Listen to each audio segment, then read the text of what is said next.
Tennessee has made 2 legacy offers recently.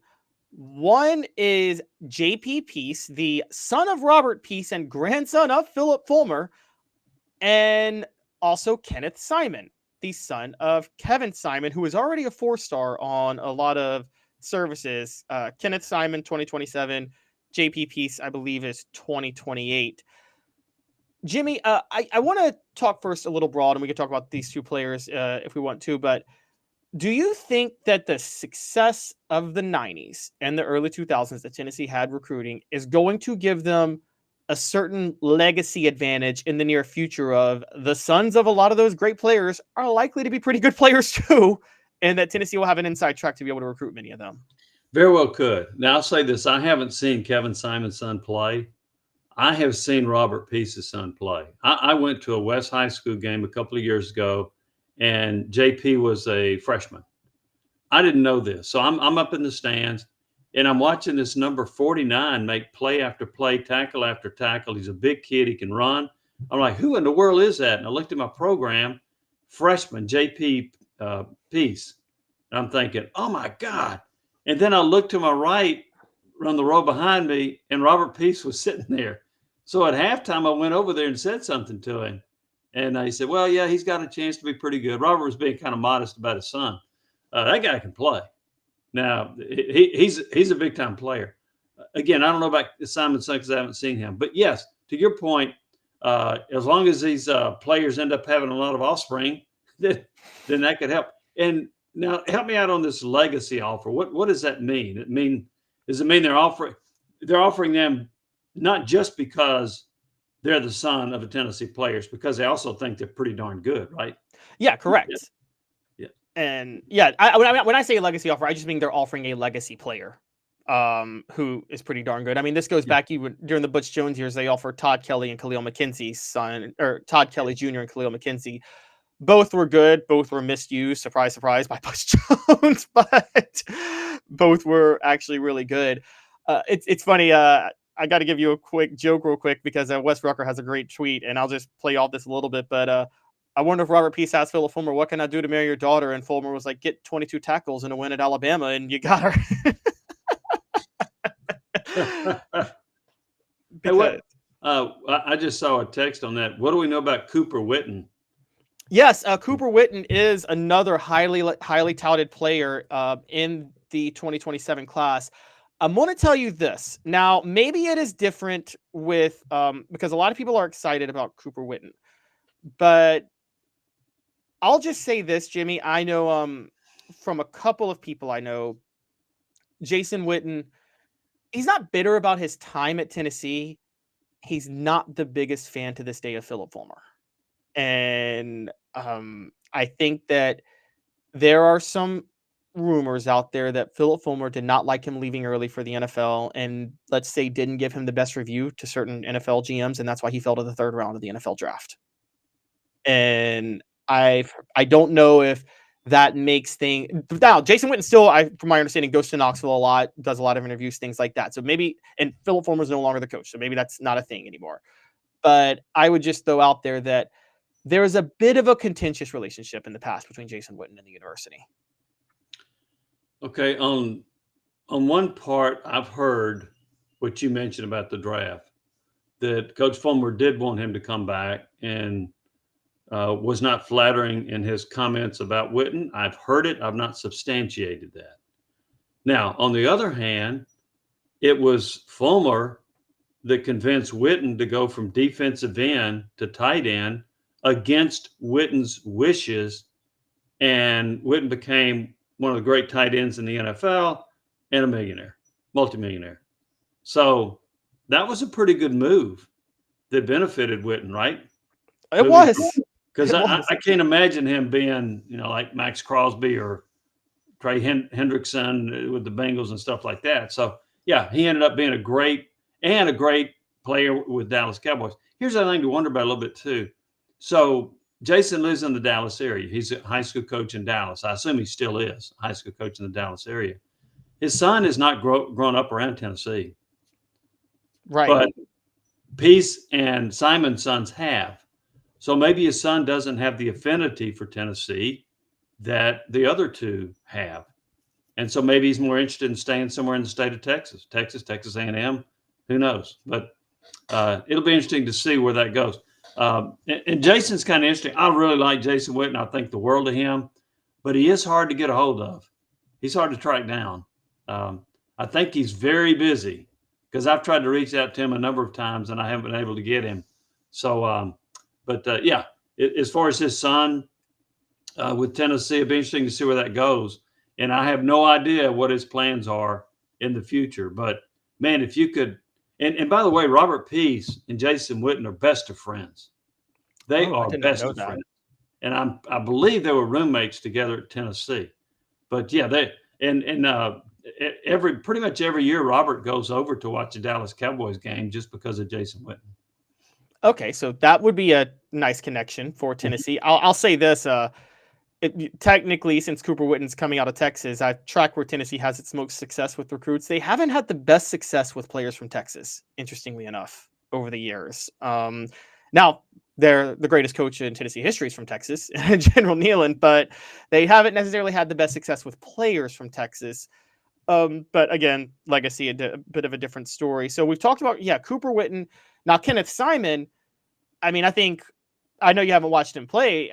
I think you and I could both agree, though, if he has Kevin Simon's physical abilities and doesn't have the injury history, well, Kevin Simon could have been a freakishly good NFL linebacker if it wasn't for his injuries. Couldn't he? Because he was so athletic.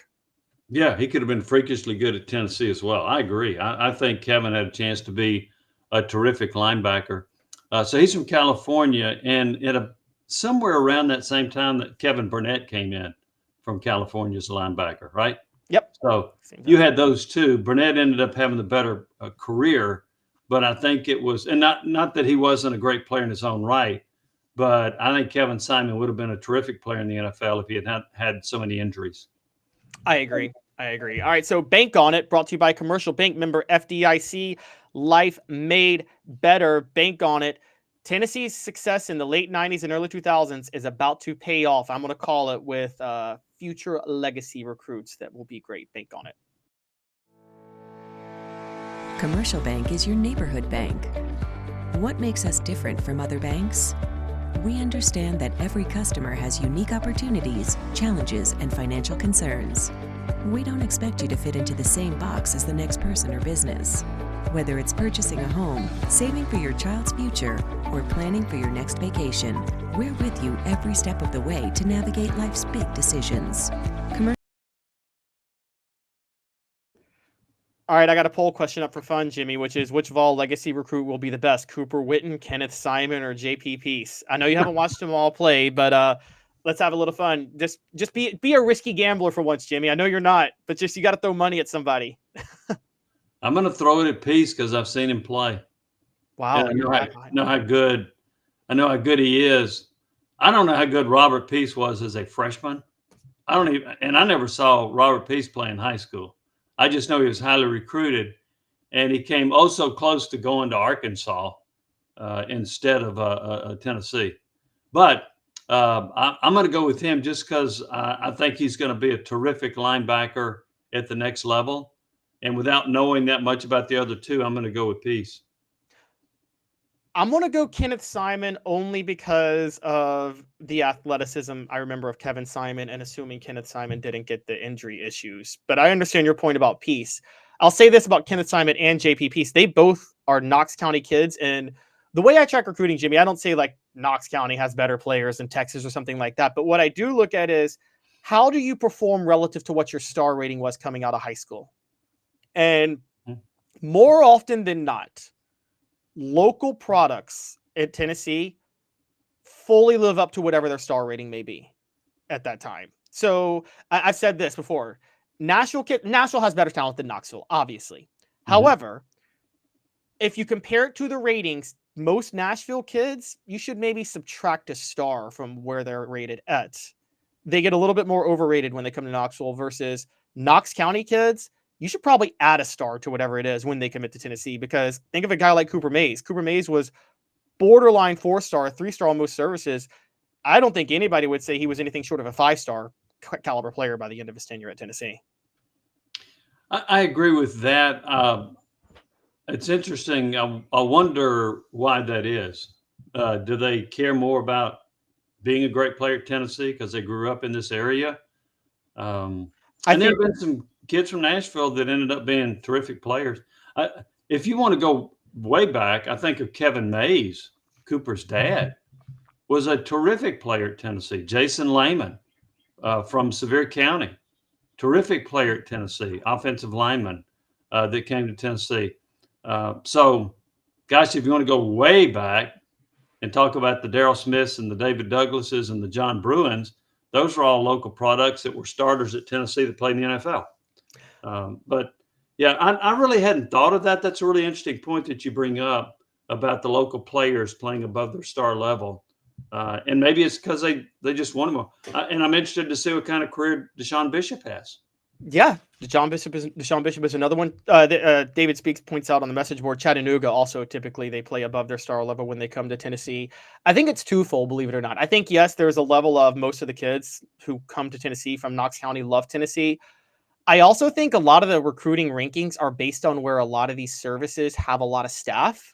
And Nashville is one of the places where they are just, I mean, most recruiting service sites, Shannon Terry lives in Nashville, doesn't he? If I'm not mistaken. And Who did you say? Shannon Terry, the guy who started Rivals. Yeah. Okay. And I don't know that. yeah, so I think they have a lot of staff in Nashville and they have a lot of staff in Texas. So I think they notice those players just more than they're going to in Knox County. And so I think just by very nature of where they're covering recruits, they're going to give more attention to players in those areas. Yeah. There's on the message board, Jeff Smith's another offensive lineman that was outstanding at Tennessee.